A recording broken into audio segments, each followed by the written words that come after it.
बेळगावमध्ये 95व्या अखिल भारतीय मराठी नाट्य संमेलनाचं उद्घाटन शरद पवारांच्या हस्ते झालं। तर उद्घाटन सोहळ्याला मुख्यमंत्र्यांनी दांडी मारली। अर्थातच सीमावादाचा धगधगता विषय हीच या नाट्य संमेलनाची नांदी ठरली।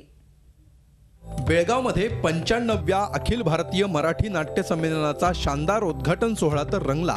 मात्र याच उद्घाटन सोहळ्यात महाराष्ट्र एकीकरण समितीच्या कार्यकर्त्यांनी घोषणाबाजी करत सीमावासियांच्या भावना व्यक्त केल्या। अखेर नाट्य परिषदेचे अध्यक्ष मोहन जोशी यांना मध्यस्थी करावी लागली आणि उद्घाटन सोहळा निर्विघ्नपणे पार पडला। अध्यक्षपदाच्या भाषणात नवनिर्वाचित अध्यक्षा फैयाज यांनी नाट्य चित्रसृष्टीतील सद्यस्थितीवर नेमकेपणानं बोट ठेवत ताशेरे ओढले। कलाकारांनी सेलिब्रिटी म्हणून मिरवण्यापेक्षा एक कलाकार म्हणून जगावं असं सांगत रियालिटी शोच्या वाढत्या सुळसुळाटावरही त्यांनी सडकून टीका केली। हे जे इव्हेंट्स असतात त्याच्यामध्ये पालक हे गुंतून पडतात, त्यांना लगेच पब्लिसिटी हवी आहे आणि मग 6 महिन्यात महाराष्ट्राचा महागायक आणि महाराष्ट्राची महागायिका होणं हे आज प्रत्येक मुलाचं स्वप्न आहे। त्यांना शास्त्र शिकायला हवं, त्यांनी डोळसपणे त्या शास्त्रामध्ये त्यांनी पारंगत व्हायला पाहिजे असं एक माझं व्यक्तिगत मत आहे। राष्ट्रवादी काँग्रेसचे अध्यक्ष शरद पवार यांच्या हस्ते संमेलनाचं उद्घाटन झालं। बेळगावच्या या संमेलनात पवार काय बोलणार याकडे सगळ्यांच्या नजरा लागल्या होत्या।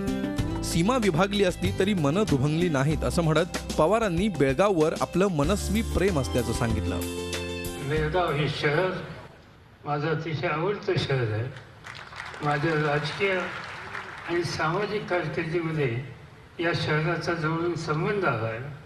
मला इथल्या मराठी माणसाचं कौतुक वाटतं की प्रादेशिक सीमांनी 5 दशकापूर्वी आपली ताटातूट केली तरी आमची मनं अभंग आहेत। बेळगाववर प्रेम असल्याचं सांगणाऱ्या शरद पवारांनी भाषणाच्या शेवटी मात्र महाराष्ट्राचं नाव घेणं खुबीनं टाळलं।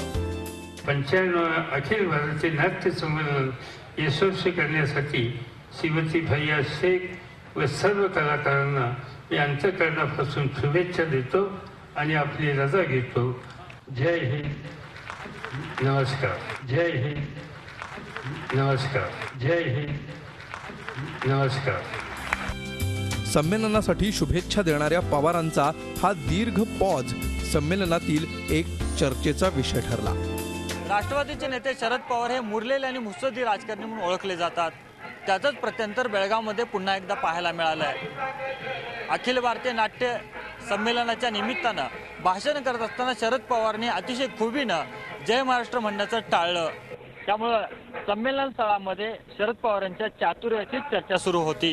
व्हिडिओ जर्नलिस्ट मिथुन राजेशसह प्रताप नाईक, झी मीडिया, बेळगाव।